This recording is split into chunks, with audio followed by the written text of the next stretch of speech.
Okay, now we're going to go in and fix the wall and fix the floor and get this all ready to put our section views on. So the first thing I need to do is click on my wall. And remember, we made a new wall, but we really wanted to have wood studs. So I'm going to edit type again and click on structure to go in and change it. I don't want metal studs here, so I'm going to click here. And I really want that to be wood studs, so I'm going to select soft wood. Okay. But wood, we don't use 6-inch wood studs. We use 2x4s there.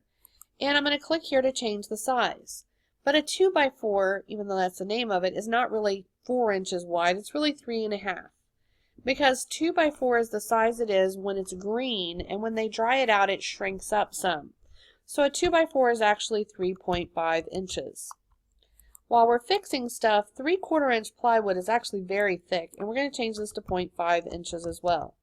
Make sure that you put the inches marked so that these come out just like mine. Now I'm going to hit OK.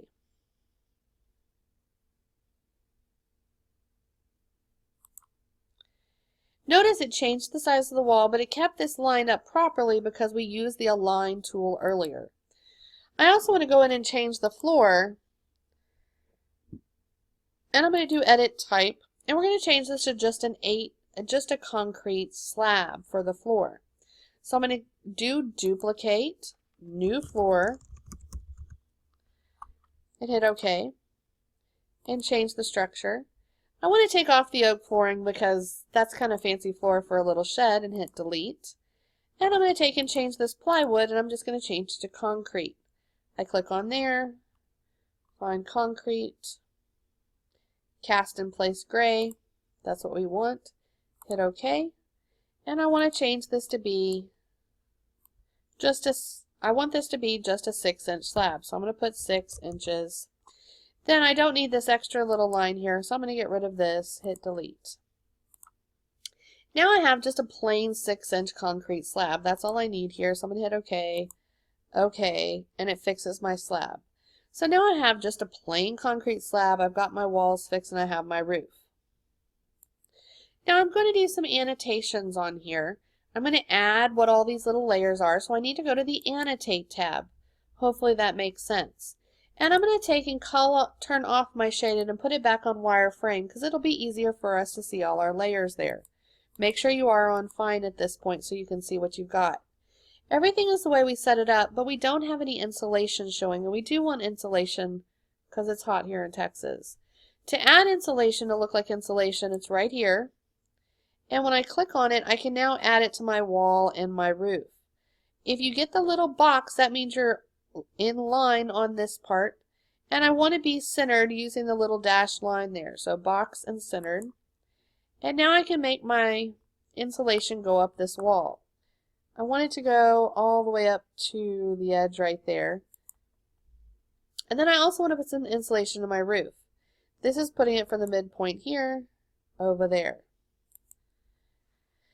Now, the only problem with I'm going to hit Escape to get off of that. The only problem with this one is this one's a little bit narrow.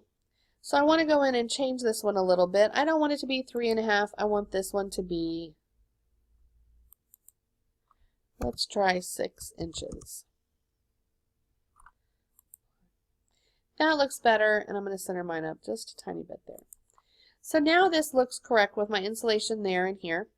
And now I'm ready to start doing annotations. I'm on Annotate, and I'm going to do my text. And I have several options that pop up over here. I want to use the 2-segment leader. And if I leave my cursor here, you'll see that it has 3 circles on the picture, meaning I'm going to have to click in 3 places. So I'm going to start by zooming in on this, and I'm going to start on the interior. And I'm going to show you how to do this, and then I'm going to show you what it should look like. So I want to zoom in so I can see what I'm doing. Click right there on the very inside part, then click, then click. Now that makes my little line there. Well, do you remember what the very inside of our wall was? That was 1/2 inch gypsum wallboard.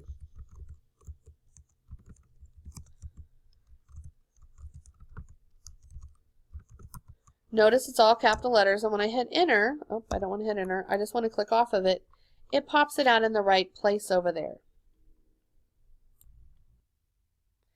Now this these letters here are clearly too big. If I highlight on this portion right here, it pops up text over here, and I really want to change it to this other one, 3/32, which is going to make it the right size.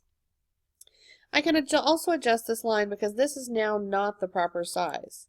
If I click on here and I click on the blue dots, I can drag these lines around. See? Remember, you want to keep this portion of the leader line horizontal to the bottom, and so I can move this part in. This is actually just going to move that side, which I could then move it like this, but I moved it too much where it ended up on 2 lines. And I can also move this box by clicking on this portion right here and dragging the box around.